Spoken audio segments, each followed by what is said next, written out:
मेरे भाई बहन, जे मानी आंखમાં આંસુના ને ગૌરવના આંસુ હોય ને, એ માં કઈક આ જગતને, ભારતની ભૂમિકાને કંઈક આપી શકે.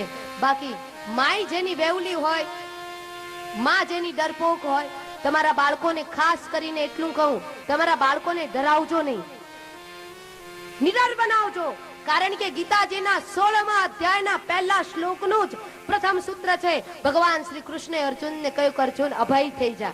અભયમ સત્વ સંશુદ્ધિ જ્ઞાન યોગ વ્યવસ્થિતિ દાનમ દમશ્ચ યજ્ઞશ્ચ સ્વાધ્યાયમ સ્તપ આર્જવમ.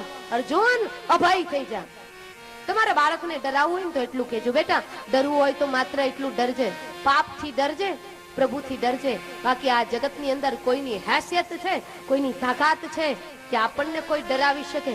એમાંથી કદાચ યમરાજા આવે ને તો યમરાજાને પણ છાતી ઠોકીને કહી શકે જા